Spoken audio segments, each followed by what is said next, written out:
দোয়া করার মধ্যে একটা দোয়া সবাই শিখে রাখবো, বলেন আমার সাথে, লা ইলাহা ইল্লা আনতা সুবহানাকা ইন্নী কুনতু মিনাজ জালিমিন। পারি না সবাই? দোয়া ইউনুস। তিরমিজি শরীফের 3505 নম্বর হাদিসের বর্ণনা, আল্লাহ নবী বলেন, দাওয়াতু জিন্নুন ইসদাআ ওয়া হুয়া ফি বাতনিল হুত, লা ইলাহা ইল্লা আনতা সুবহানাকা ইন্নী কুনতু মিনাজ জালিমিন। ইউনুস নবী মাছের পেটে বলছে, আল্লাহ আপনি ছাড়া কোনো ইলাহ নাই, সুবহানাকা আমি আপনার দ্রুত পবিত্রতা বর্ণনা করছি, সুবহানাকা আল্লাহ আপনি মহান, আপনার পবিত্রতা বর্ণনা করছি, ইন্নী কুনতু মিনাজ জালিমিন আল্লাহ আমি তো জালেমদের অন্তর্ভুক্ত হয়ে যাচ্ছি। বিপদে আপনি যখন পড়বেন আল্লাহকে বলবেন, আল্লাহ অনেক বিপদের মধ্যে আছি, আল্লাহ এই দোয়াটা পড়বেন আর কল্পনা করবেন ইউনুস নবী মাছের পেটের মধ্যে বিপদে পড়ে আল্লাহকে বলছে, আল্লাহ ফানাদা ফি যুলুমাত, তিনটা অন্ধকারের মধ্যে আল্লাহকে ডাকছে। একটা হলো রাতের অন্ধকার, আরেকটা হলো মাছের পেটের অন্ধকার, আরেকটা হলো নদীর নিচের অন্ধকার। বা অন্ধকার, রাতের অন্ধকার, মাছের পেটের অন্ধকার, আরেকটা নদীর নিচের অন্ধকার। এই তিন অন্ধকারের মধ্যে আল্লাহরে ডাক দিয়ে বলছে, আল্লাহ আপনি ছাড়া কোনো ইলাহ নাই। আপনিও বলবেন, লা ইলাহা ইল্লা আনতা সুবহানাকা ইন্নী কুনতু মিনাজ জালিমিন।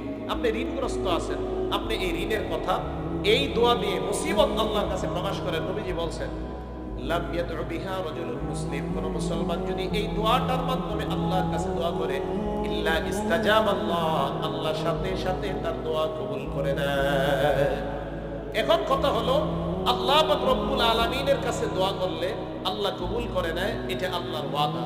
তো বলছিলাম আল্লাহ হয়তো কবুল করবে যদি আপনার মঙ্গল দেখে, আর যদি আল্লাহ দেখে এই দোয়া কবুল করলে আপনার কল্যাণ হবে না অকল্যাণ, সেই ক্ষেত্রে আল্লাহ দোয়া কবুল না করে এটা আখিরাতের জন্য রেখে দিবে, সেই দিন কবুল করে আপনাকে আল্লাহ আগে আগে জান্নাত দান। বুখারী শরীফের একটা হাদিস আমরা মনে রাখবো, রাসূল করিম সাল্লাল্লাহু আলাইহি সাল্লাম আল্লাহর কাছে দোয়া করতেন, আল্লাহুম্মা ইন্নী আউযু বিকা মিনাল হাম্মি ওয়াল হাযান, আল্লাহ আমি আপনার কাছে পেরেশানি থেকে, দুশ্চিন্তা থেকে আপনার কাছে পানাহ চাই, ওয়াল আজজি ওয়াল কাসাল, আমি আপনার কাছে বার্ধক্যতা, আমি আপনার কাছে ওয়াল আজজি অক্ষমতা, ওয়াল কাসাল অলসতা থেকে আপনার কাছে পানাহ চাই, ওয়াল জুবনি ওয়াল বুখলি, আমি আপনার কাছে ভীরুতা এবং কৃপণতা থেকে পানাহ চাই, ওয়া দালাইদ দাইন, আমি আপনার কাছে ঋণের বোঝা থেকে পানাহ চাই। আল্লাহর কাছে বাংলায় বলবেন, আল্লাহ আমি ঋণগ্রস্ত হয়ে গেলাম, আমি আপনার কাছ থেকে ঋণ থেকে পানাহ চাই। নবীজি এই দোয়া করতেন, আপনি এই দোয়া করবেন, আল্লাহ আমি আপনার কাছে হতাশা, দুশ্চিন্তা, আমি আপনার কাছে ঋণের আধিক্যতা থেকে আপনার কাছে পানাহ চাই। এইভাবে আমাদের নবী দোয়া করতেন, আমরাও এইভাবে দোয়া করব। আশা করি আল্লাহর নবীর দোয়া আল্লাহ কবুল করেছেন, আমাদের দোয়াও আল্লাহ কবুল করবেন। 3 নাম্বার, যে ব্যক্তি হতাশাগ্রস্ত তাকে বলবেন ধৈর্য ধারণ করতে। কি করতে? মুসলিম শরীফের হাদিস, মুমিন ব্যক্তি যদি কখনো হতাশাগ্রস্ত হয় তাকে বলবেন ধৈর্য ধারণ করতে। ক্বালা রাসূলুল্লাহ সাল্লাল্লাহু আলাইহি ওয়াসাল্লাম, আল্লাহ নবী বলেন, আজাবান লিআমরিল মুমিন, মুমিনের জীবনটা বড় আশ্চর্য, ইন্না আমরাহু কুল্লাহু খায়র, মুমিনের পুরো জীবনটা কল্যাণ আর কল্যাণ। মুসলিম শরীফের হাদিসের বর্ণনায় নবী বলেন, 7390 নম্বর হাদিসে আল্লাহ নবী বলেন, মুমিনের জীবনটা কেন এত কল্যাণ আর মুমিনের জীবনটা কেন এত বরকতময়। ইন্না সাবাতু সাররা, মুমিনের যদি কোনো কল্যাণ অর্জন হয়ে যায়, মুমিন যদি 10,000 টাকা লাভবান হয়, শাকারা, মুমিন বলে আলহামদুলিল্লাহ। মুমিন যদি ফসল বেশি পেয়ে যায়, মুমিন শুকরিয়া আদায় করে বলে আলহামদুলিল্লাহ। ওয়া ইন আসাবাতহু দাররা, মুমিন যদি কোনো বিপদের মধ্যে পড়ে তখন মুমিন ধৈর্য ধারণ করে।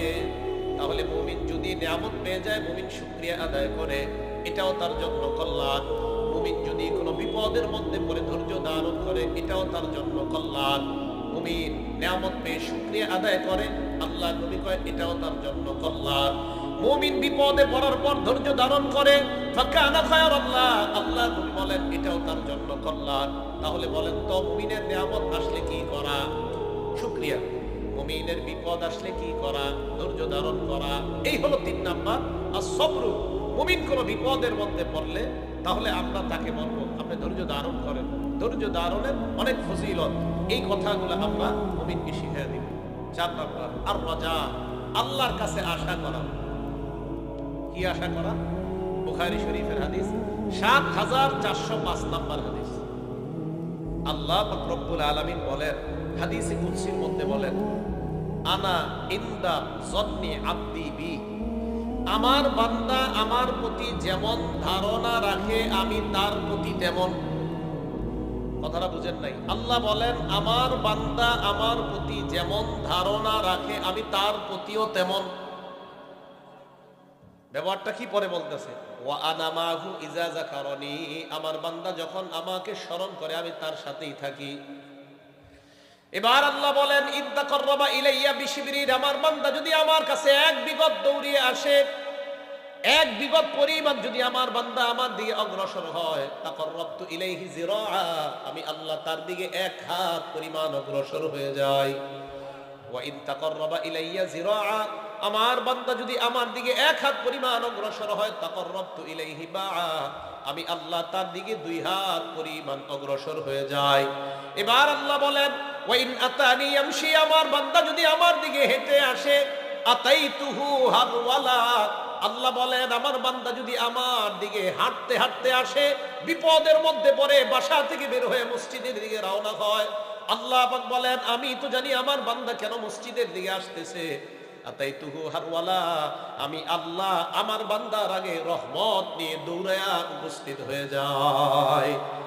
হাদিসটা বুঝেন? এবার আল্লাহ পাক এই হাদিসের মধ্যে, হাদিসে কুদসিতে বলেন ইন যাকারানি ফি নাফসি, আমার বান্দা যদি আমাকে মনে মনে স্মরণ করে। আপনি বসে আছেন, মনে মনে বললেন আল্লাহ, মনে মনে আল্লাহ বিপদে আছি, আল্লাহ কয় যাকারতুহু ফি নাফসি, আমি আল্লাহ তাকে মনে মনে স্মরণ করি। এটা আল্লাহ আর বান্দার মাঝে ভালোবাসা। আল্লাহ বলেন আমার কোন বান্দা আমাকে মনে মনে যদি স্মরণ করে, আমি আল্লাহ তাকে আমার মনে মনে স্মরণ করি। এবার আল্লাহ বলেন ওয়া ইন যাকারানি ফি মালাইন, আমার বান্দা যদি আমাকে কোন দলের মধ্যে স্মরণ করে, যাকারতুহু ফি মালাইন খায়রিম মিনহুম, আমি আল্লাহ তাকে ওই দলের চাইতে উত্তম আরো কোন দলের মধ্যে স্মরণ করে নেই। তাহলে এই যে এই জায়গায় আমরা আল্লাহকে স্মরণ করলাম, আমরা যতগুলা মানুষ, আল্লাহ বলেন কোনো সন্দেহ নাই তোমরা আমাকে এই জায়গায় স্মরণ করলা, আমি আল্লাহ এই দলের চাইতে উত্তম আরো কোন দলের মধ্যে তোমাদেরকে স্মরণ করব। কি বুঝতে পারলাম? হতাশাগ্রস্ত ব্যক্তিকে 4টা সবক দেওয়া। 1 নাম্বার জিকির করা। আর জিকির কেন করব? সূরা রাদের 28 নম্বর আয়াতে আল্লাহ বলেন আল্লাযীনা আমানু ওয়া তাতমাইন্নু কুলুবুহুম বিযিকরিল্লাহ, যারা ঈমান আনে এবং যাদের অন্তর আল্লাহর জিকির দ্বারা প্রশান্ত হয়। আলা শোনো, বিযিকরিল্লাহি তাতমাইন্নুল কুলুব, জিকিরের মাধ্যমেই অন্তর প্রশান্ত হয়। হতাশাগ্রস্ত অন্তর প্রশান্ত হওয়ার উপায়ের নাম হলো আল্লাহর জিকির করা। 1 নাম্বার জিকির করা। 2 নাম্বার উপায় হলো ওই ব্যক্তিকে দোয়া শিখিয়ে দেওয়া, আল্লাহর কাছে দোয়া করা। 3 নাম্বার উপায় ওই ব্যক্তিকে সবরের শিক্ষা দেওয়া, ধৈর্য ধারণ করার শিক্ষা দেওয়া। 4 নাম্বার উপায় ওই ব্যক্তিকে বলা আল্লাহর কাছে ভালো আশা করা, বেশি আশা করা, এবং আশাটা এমন ভাবে করা আমি আল্লাহকে যেইভাবে আশা করব আল্লাহ আমার সাথে ওইভাবে ব্যবহার করবে। এই 4 শিক্ষা হতাশাগ্রস্ত ব্যক্তিকে আমরা দিব। তাহলে হতাশা থেকে আত্মহত্যা অথবা অন্য কাউকে হত্যা, উভয়টা অপরাধ। এই উভয় কর্ম থেকে আল্লাহ আমাদেরকে বেঁচে থাকার তৌফিক দান করেন, জীবনের মূল্যায়ন করার তৌফিক দান করেন। জীবনকে মূল্য দিয়ে অন্যের জীবনকে মূল্যায়ন করে নিজে হত্যা না করা, নিজেকে অন্য কাউকে হত্যা করা থেকে আল্লাহ আমাদেরকে বেঁচে থাকার তৌফিক দান করেন। আমিন ওয়া আখিরু দাওয়ানা আলহামদুলিল্লাহি রাব্বিল আলামিন। আসসালামু আলাইকুম ওয়া রাহমাতুল্লাহি ওয়া বারাকাতুহু।